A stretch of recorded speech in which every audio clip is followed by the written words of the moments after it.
आप सभी का हमारे चैनल मधुर आवाज में हार्दिक स्वागत है। अगर आपको हमारी कहानी अच्छी लगे तो चैनल को लाइक, शेयर एंड सब्सक्राइब करना ना भूलें।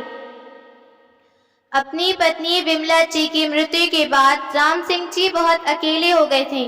अंतिम संस्कार में शामिल होने के लिए उनका इकलौते बेटे बहू अनीता और महेश शहर से गांव आए थे। 13वीं की रस्में निपटाते ही महेश बच्चों का स्कूल और अपने बैंक की बात कहकर जाने के लिए बहाने बनाने लगा और बोला, पिताजी आप भी हमारे साथ चलिए। अनीता ने भी साथ चलने को कहा, लेकिन उनका दिल ये सोच सोचकर बेचैन था कि शहर में उनके 3 कमरों का फ्लैट है, उसमें पिताजी को भी रखना पड़ेगा। एक बड़ी समस्या हो जाएगी। वो सोच ही रहे थे कि राम सिंह जी की आवाज आई, मैं इस घर को छोड़कर नहीं जाऊंगा। राम सिंह जी ने जब अपना अंतिम फैसला सुनाया तो उन दोनों की जान में जान आई। लेकिन पिताजी तो बीमार हैं, वो अकेले कैसे रहेंगे? अनीता के इस सवाल ने महेश को कुछ सोचने पर विचार दिया। तभी अचानक अपने ननिहाल में कह रही थी सविता मौसी की याद आई, जो कि विधवा थी। उनकी एक बेटी भी थी, लेकिन ससुराल वालों ने उन्हें घर से निकाल दिया। उनके भाई भाभी ने उनकी खोज खबर नहीं ली, तो बड़ी मुश्किल से मेहनत मजदूरी करके वो अपना और अपने बच्चे का पेट पाल रही थी। वो सोचकर महेश ने अपनी मौसी सविता जी के पास फोन किया और घर आने को कहा। अंदर ही सविता जी अपनी बेटी के साथ उनके घर आई। जर्जर शरीर, अंदर से धंसी आंखें। सविता मौसी का चेहरा नौकरानी मिल जाने की खुशी था। वो लगभग 45 साल की मेहनत औरती थी। आते ही उसने कहा कि तुम चिंता मत करो महेश, मैं इस घर को अपना घर मानूंगी और जीजा जी की सेवा में आपको शिकायत का कोई मौका नहीं दूंगी। ठीक है मौसी जी, आप चाय नाश्ता बनाएंगे, खाना दवा और देखभाल आप ही करोगी, बाकी झाड़ू पोछा बर्तन काम वाली बाई कर लेगी। अब पगार कितनी लेंगी ये बताइए। तो मौसी भी कह रही हो और पगार भी पूछकर शर्मिंदा कर रही हो। हम माँ बेटी को रहने खाने और घर मिल गया, और क्या चाहिए, जो आप भी इच्छा हो दे दीजिएगा। ये सुनकर अनीता चुप हो गई।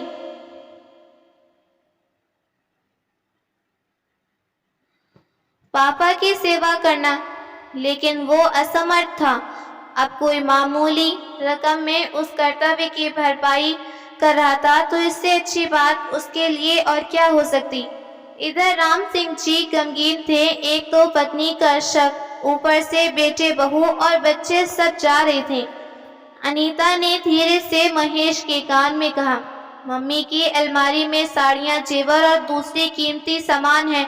बैंक लॉकर भी मम्मी के काफी जेवर हैं।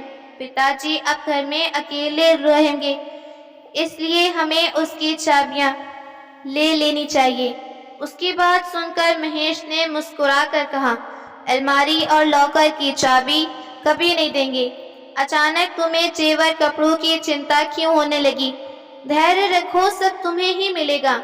इतना कहकर दोनों बेटे बहू बीच में आने की बात कहकर दिल्ली के लिए रवाना हो गए। दिल्ली में भी वो पिताजी घर, अलमारी, बैंक के रुपयों, जेवरों और प्रॉपर्टी की बातें करते रहते। 1.5 महीना ही गुजरा था कि फिर दोनों ये सोचकर घर के लिए रवाना हुए कि कहीं पूरी प्रॉपर्टी मौसी ना हड़प ले। वापस घर पहुंचे तो दोनों बेटे बहू को देखकर हैरान रह गए कि घर के बाहर लॉन बिल्कुल साफ सुथरा, सारे पौधों में पानी डला, कई नए पौधे भी लगाए थे। उन्होंने बेल बजाई तो दरवाजा खुलने पर सविता मौसी ने मुस्कुराते हुए स्वागत किया। कुछ देर में मिठाई और पानी लिए वो हाजिर हुई। पूरा घर सुथरा सुव्यवस्थित था। उनकी बेटी ने चाय बनाने से पहले बताया कि बड़े साहब सो रहे हैं। अनीता ने माँ बेटी का निरीक्षण किया तो दोनों ने बढ़िया कपड़े पहने, बाल भी सुंदर तरीके से सेट किए थे। तुम्हारी मौसी का तो कायाकल्प हो गया। अनीता धीरे से महेश के कान में फुसफुसाई तो महेश ने मुंह बुनाकर कहा, लोगों को सब कुछ मिलने लगेगा तो कायाकल्प हो ही गई। दोनों असंतुष्टों की तरह चाय पीते अपने पिता राम सिंह जी के जगने का इंतजार करते रहे। पिताजी को देखकर उन्हें और ज्यादा हैरानी हुई, क्योंकि वो पहले से ज्यादा स्वस्थ और सेहतमंद लग रहे थे। पहले के झुके झुके पिताजी अब सीधे उठकर चल रहे थे। अपनी पत्नी विमला जी के जाने के बाद हंसना भूल गए थे। राम सिंह जी ने आज मुस्कुराते हुए पूछा, बड़ी जल्दी मिलने आ गए। अब आप अकेले हो गए हैं तो हमने सोचा मिल आते हैं। महेश ने मुस्कुराकर कहा तो राम सिंह जी बोले, अकेले कहा, तुम्हारी सविता मौसी है ना, उसकी बेटी प्रिया भी है, उसको यहीं इंटर कॉलेज में डाल दिया है। शाम को 1 घंटा मैं उसे पढ़ा दिया करता हूँ, वो पढ़ने में काफी तेज है। पिताजी गुणगान करते रहे, फिर उसे पढ़ाने बैठे। सविता मौसी सबके चाय नाश्ते के बाद रात की तैयारी में जुटी।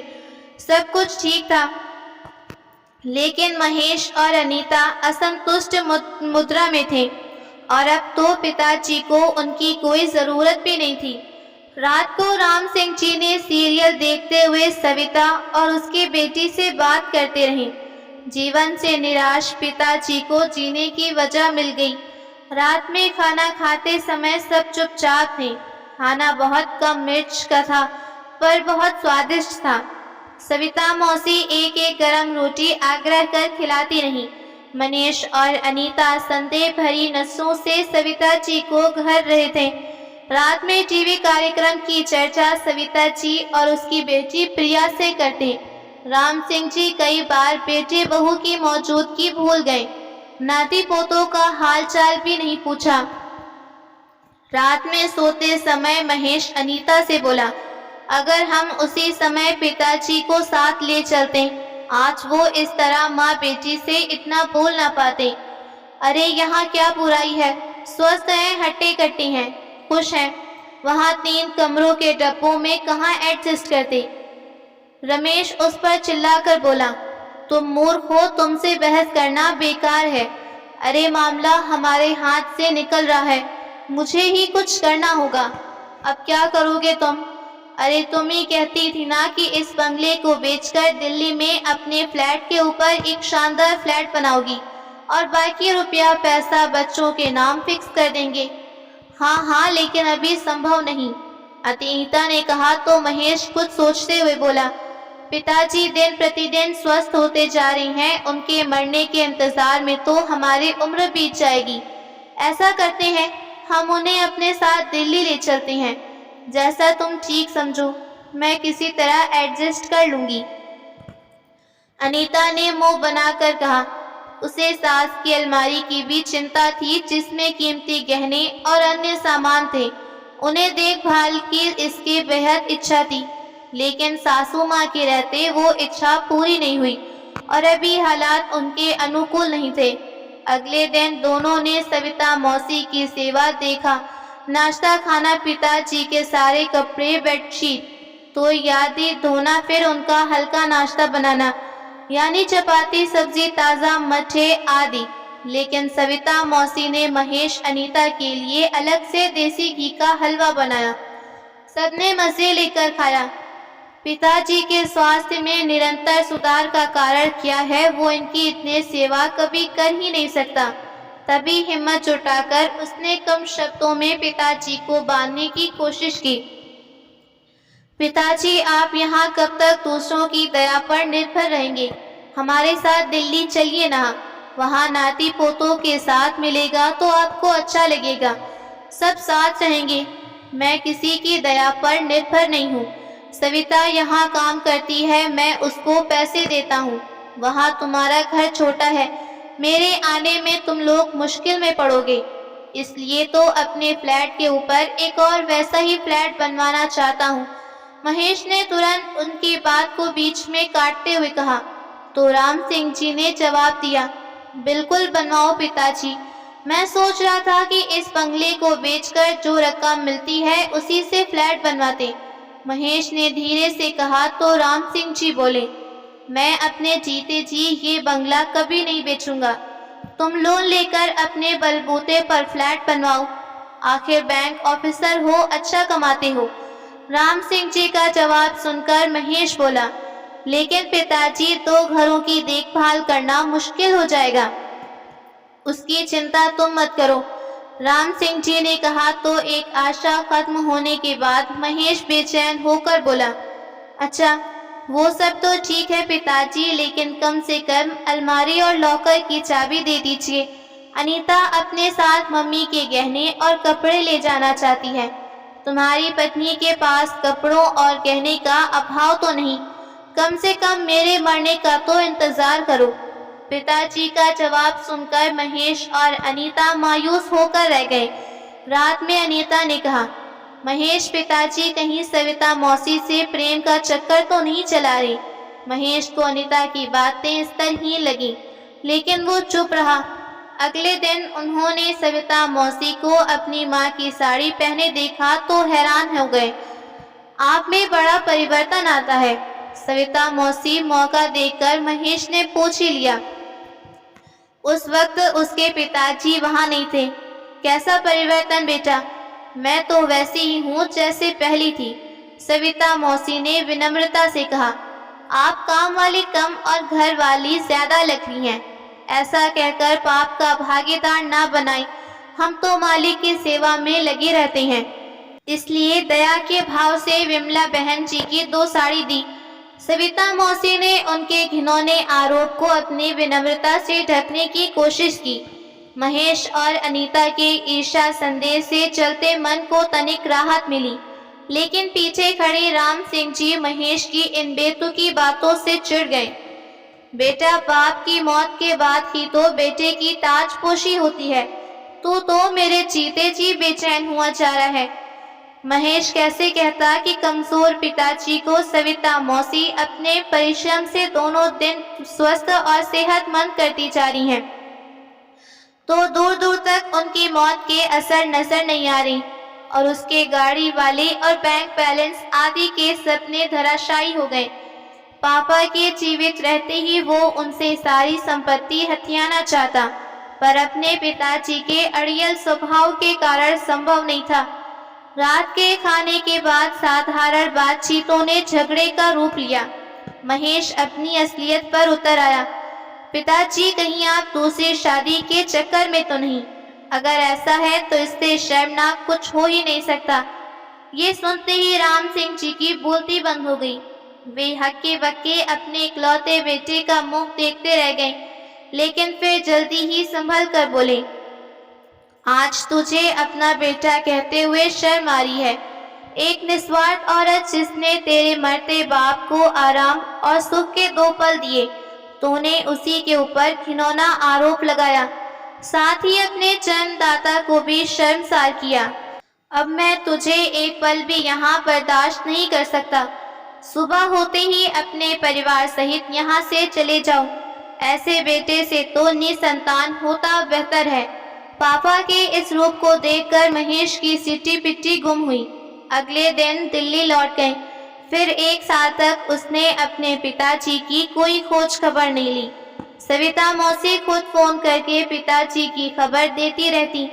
एक दिन पता चला पिताजी बाथरूम में फिसल गए और उनके पैर की हड्डी टूट गई, लेकिन फिर भी महेश उनसे मिलने नहीं आया। उसका एक वकील दोस्त था, इसलिए महेश निश्चिंत भी था, क्योंकि रमेश ही उसके पिताजी की प्रॉपर्टी और धन की देखभाल करता, इसलिए महेश उससे संपर्क बनाए रखता। लेकिन इस ऑपरेशन के बाद पिताजी फिर बिस्तर से उठ नहीं पाए, वो बिस्तर के ही होकर रह गए। सविता मौसी ने महेश और अनीता को आने के लिए कहा, लेकिन उन्होंने बच्चों की परीक्षा, अन्य कामों में बिजी होने का बहाना बताया। अंत में पिताजी की मृत्यु का समाचार मिला तो वे बच्चों सहित गांव आए। पिताजी के पार्थिव शरीर को देखकर उसकी आंखों में आंसू नहीं आए। लोग सविता मौसी की प्रशंसा कर रहे थे, उनकी सेवा की प्रशंसा कर रहे थे, लेकिन महेश कुछ सुन नहीं रहा था। एक अजीब सा भाव उसके दिल, दिमाग और शरीर पर छाया था, अधिकार का भाव। कि कब सब कुछ मेरा हो जाए, खेत खलिहान बैंक बैलेंस सब मेरा हो जाए। कोई डांट कर डपट, कोई आदेश नहीं। वो सिंहासन पर बैठा है, उसकी ताजपोशी हो रही है। ये एहसास नया था। तब बच्चे बुजुर्गों की मृत्यु से दुख नहीं बल्कि संतोष का अनुभव करते। अचानक उसकी टेढ़ी नजर सविता मौसी पर पड़ी। वो उसके पास गया और धीरे से कहा, जहर भरे स्वर में कहा, 13वीं के बाद तुम माँ बेटी को एक पल भी यहाँ देखना नहीं चाहता। बिना देरी किए चुपचाप यहाँ से चलते बनिएगा। इस तरह महेश ने पिता की मृत देह मौजूदगी में ही सविता मौसी का पता काट दिया, जिसने उसके और अनीता के कर्तव्य का बखूबी निर्वाह किया। महेश के दोस्त रमेश ने कुछ बोलने की कोशिश की, लेकिन महेश ने इशारों से चुप किया तो वो अंतिम संस्कार के पहले किसी तरह का तमाशा नहीं चाहता। सविता जी चुपचाप बैठी रोती रही। अंतिम संस्कार के बाद महेश की महत्ता जैसे और बढ़ती। पिता को मुखाग्नि देकर वो समाज के संप्रभात लोगों के बीच बैठा, दिन दुनिया की बातें करा। उसके भीतर शांत बैठा परिवार का मुखिया फिर जाग गया। वो रमेश से अपने पिता की संपत्ति का ब्यौरा लेने लगा और सविता मौसी को आदेश सुनाया। रमेश ने उसे समझाया कि महेश रुक जाओ, 13वीं तो हो जाने दो। बिल्कुल नहीं रमेश, तुम्हें नहीं पता, इस औरत के कारण मेरे पिताजी मुझसे दूर हुए। लेकिन सविता मौसी ने तो तुम्हारे पिता की इतनी सेवा की है, कम से कम 13वीं हो जाने दो। कैसी 13वीं? उसके लिए हम फिर आएंगे। इतनी लंबी छुट्टी ना मुझे मिलेगी ना बच्चों को स्कूल से। उसके पहले मैं घर लॉक करके जाऊंगा। लॉकर से गहने निकलवा लूंगा, रुपए अपने खाते में ट्रांसफर करवा लूंगा, घर अलमारी के कीमती सामान सब ठिकाने लगा दूंगा। लेकिन तुम ऐसा नहीं कर सकते। रमेश ने उसकी बात को बीच में काटते हुए कहा तो महेश झुंझुला कर बोला, कौन रोकेगा मुझे? तुम्हारे पिताजी की वसीयत उन्होंने अपने संस्कार के पहले किया। मैं उनकी वसीयत उनकी 13वीं वाले दिन पढ़ूं, लेकिन तुम्हारी जल्दबाजी के कारण आज ही तुझे बता देता हूँ कि ये घर वो सविता मौसी के नाम कर गए। बैंक के रुपयों का 50% किसी अनाथ आश्रम को दे गए और बाकी 50% तुम्हारे बच्चों के नाम कर गए, जो उन्हें बालिग होने पर मिलेगा। अलमारी और लॉकर के जेवर वो तुम्हारी पत्नी को देकर गए। इतना सुनते ही महेश के पैरों तले जमीन खिसक गई। वो विस्मय से मुंह खोले रमेश को ताकता रहा। तभी रमेश ने कहा, स्त्री पुरुष का केवल एक ही रिश्ता नहीं होता महेश। तुमने उन पर एक बूढ़े व्यक्ति पर चरित्रहीनता का आरोप लगाकर अंतिम संस्कार में उन्हें बहुत कष्ट पहुंचाया, जिसका पश्चाताप तुम्हें करना होगा। इतना कहकर रमेश नफरत भरी नजरों से महेश की ओर देखते हुए वहां से चला गया। अब महेश में इतनी हिम्मत नहीं बची थी कि वो अपनी पत्नी अनीता के सामने अपनी नजरें उठा सके। वो वैसे ही सर झुकाए बैठा रहा। तो दोस्तों, आपको ये कहानी कैसी लगी लाइक कमेंट करके ज़रूर बताएं।